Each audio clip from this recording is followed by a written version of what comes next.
Bienvenidos a Del libro al micrófono.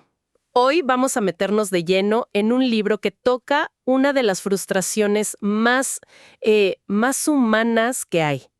Si casi todo el mundo quiere cambiar algo, ¿por qué nos cuesta tanto? Y el libro es En cambio, aprende a modificar tu cerebro para cambiar tu vida y sentirte mejor, de Stanislav Bachrach. Y lo que propone, la verdad, es un cambio de enfoque total.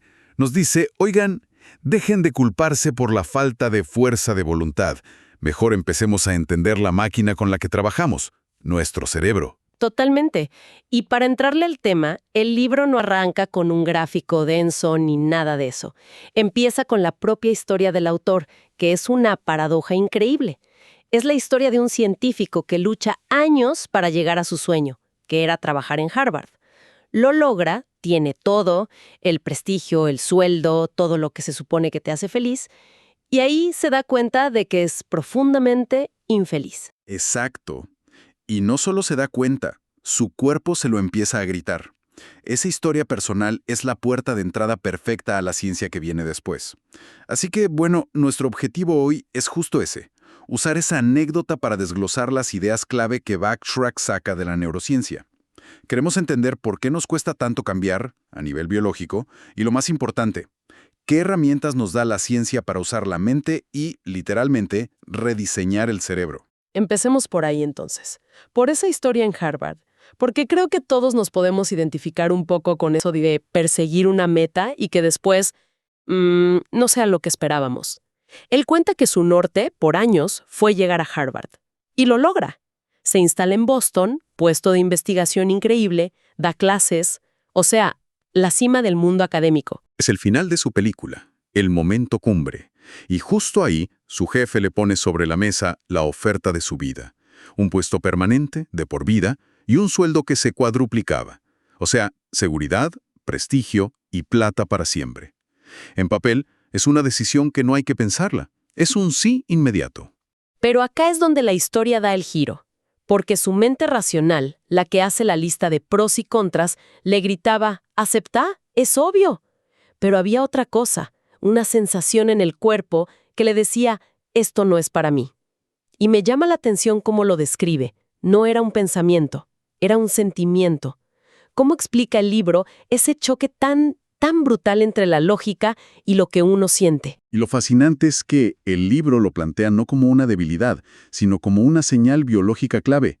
Su cuerpo estaba detectando una incoherencia de fondo, y esa incoherencia no se quedó en un malestar. Empezó a somatizar lo feo, migrañas que lo tiraban a la cama, ataques de ansiedad, dolores de estómago constantes. Y no era un virus, era su sistema nervioso diciendo alerta, alerta. Este camino, aunque parezca perfecto, va en contra de tu equilibrio. A ver, un momento. Eso de que el cuerpo grita lo que la mente calla suena un poco, no sé, medio esotérico. ¿Hay un mecanismo científico concreto que explique cómo un conflicto así, existencial, te puede dar un dolor de cabeza físico? Totalmente. Y es un concepto central del libro, la homeostasis. No es esoterismo, es pura biología. Nuestro cerebro está diseñado para buscar equilibrio. Coherencia. Quiere que lo que pensamos, sentimos y hacemos esté alineado. Cuando no lo está, como en su caso, que su acción era aceptar un trabajo que su emoción rechazaba, se genera un estado de estrés, de disonancia cognitiva que es brutal. El cerebro lo interpreta como una amenaza a la supervivencia, y la respuesta del cuerpo a una amenaza es física.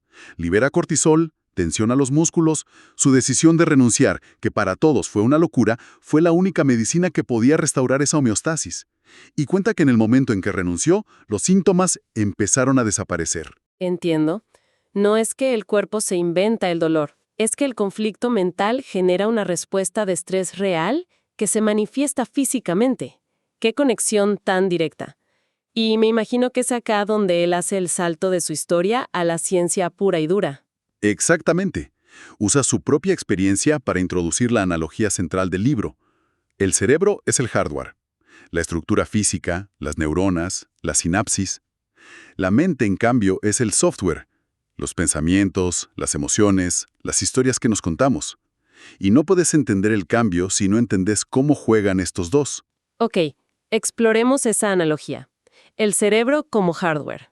¿Qué características tiene? Tiene dos directivas principales grabadas a fuego por la evolución. La primera, sobrevivir. La segunda, y esta es la clave para entender por qué nos resistimos al cambio, ser eficiente con la energía. El cerebro consume como el 20% de la energía del cuerpo.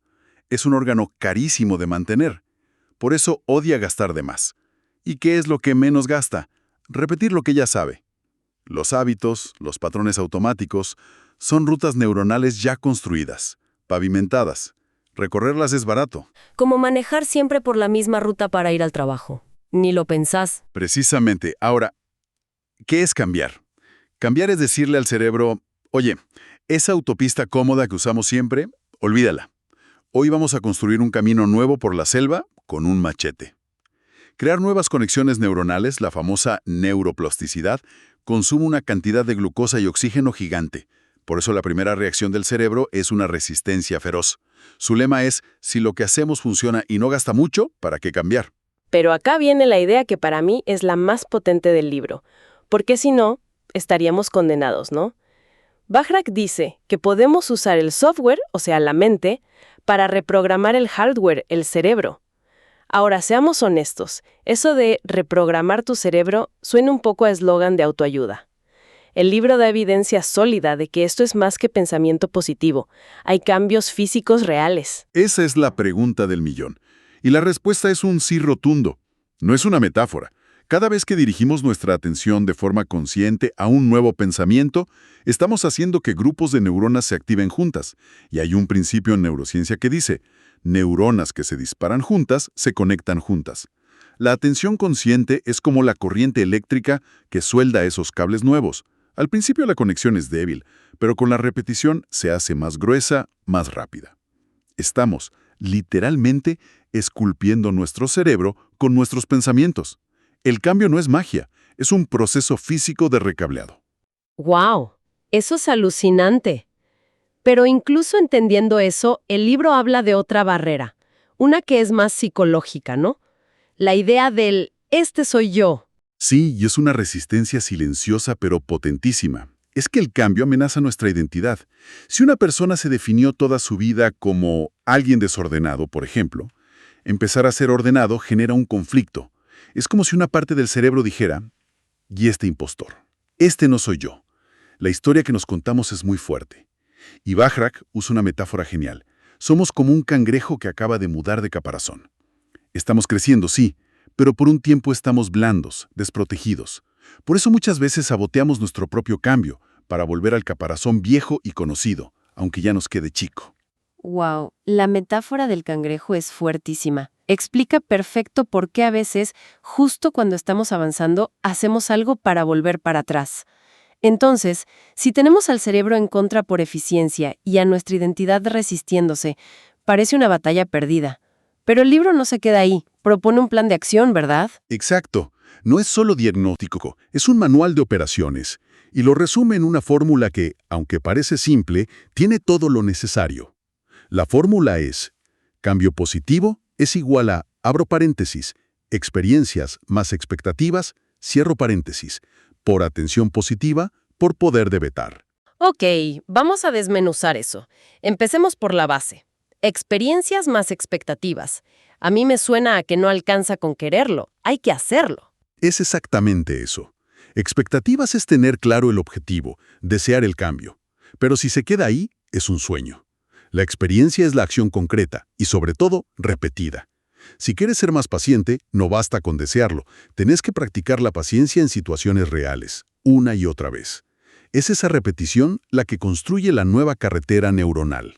Bien, pero luego vienen los multiplicadores. Y si un multiplicador es 0, todo es 0. El primero es atención positiva. Ese es el factor clave, el que lo cambia todo. Podés estar teniendo la nueva experiencia, pero si la haces en piloto automático, distraída, el cerebro no la graba como algo importante. La atención consciente, enfocada, es el soldador. Es lo que le dice el cerebro. Oye, esto es nuevo e importante. Grábalo. Fortalece esta conexión. Poner atención en lo nuevo solidifica el aprendizaje. Sin atención, la experiencia se diluye. Entendido. Y el último multiplicador es el poder de vetar. Este concepto me parece fascinante. Suena a que tenemos un botón de no en la cabeza. Y es casi literal. El libro explica que entre un estímulo, por ejemplo, tu jefe te critica, y tu reacción automática, que es sentirte mal, hay una ventana de tiempo muy corta, a veces menos de un segundo. El poder de vetar es la capacidad, que se entrena, de usar esa microventana para hacer una pausa. Es frenar el impulso automático y darte la chance de elegir una respuesta diferente. Podemos usar un ejemplo práctico. El del libro sobre fumar era muy claro. Claro. Imagina la secuencia automática. 1. El estímulo. El jefe te pide un informe urgente. 2. El pensamiento automático. Uf, no voy a poder. No soy lo suficientemente bueno. 3. La emoción. Ansiedad, estrés. Y 4. La acción. Salir a fumar un cigarrillo. Ok. El error común es tratar de luchar contra el cigarrillo, en el paso 4, con fuerza de voluntad. Bacharach dice que la batalla real está mucho antes. El poder de vetar se usa en el paso 2.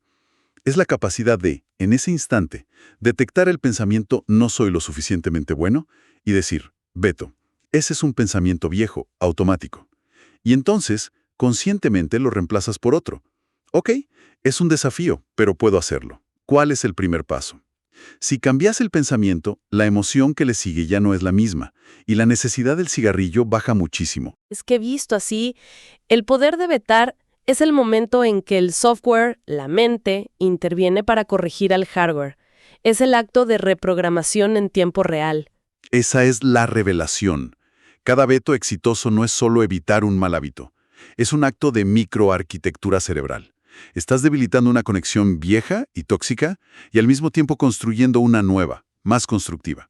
Por eso se siente tan difícil al principio y por eso se vuelve más fácil con la práctica. Estás cambiando la infraestructura de tu cerebro. Ok, la fórmula es potente, pero llevarla a la práctica en el día a día es otra cosa.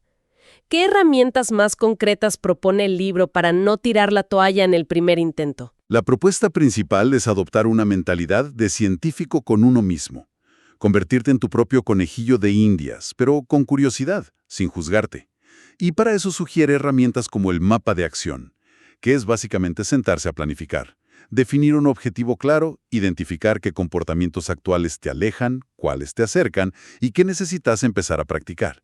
Es trazar la ruta antes de empezar el viaje. Pero incluso con el mejor mapa, el terreno a veces es complicado. Y me pareció brillante que el libro no solo hable de nuestros obstáculos internos, sino también de los sociales. Eso de la amenaza social me voló la cabeza. Es que es fundamental. El cerebro, como dijimos, está programado para sobrevivir. Y para nuestros ancestros, la mayor amenaza no era un tigre, era ser expulsado de la tribu.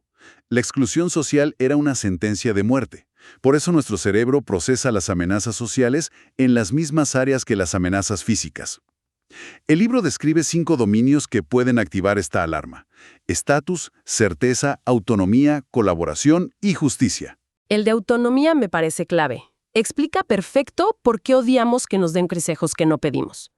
Aunque el consejo sea bueno, si alguien te dice, deberías hacer más ejercicio, tu cerebro no escucha el consejo. Escucha una amenaza a tu autonomía. Y la reacción es ponerte a la defensiva. Exactamente. Por eso las órdenes directas como «tienes que cambiar» casi nunca funcionan, porque activan este sistema de amenaza. Si un cambio que quieres hacer, no sé, en el trabajo, sentís que va a bajar tu estatus o te va a dejar en la incertidumbre, tu cerebro se va a poner en modo defensivo y va a hacer el cambio casi imposible. Por eso, el libro insiste tanto en que el primerísimo paso, antes que nada, es creer que se puede cambiar.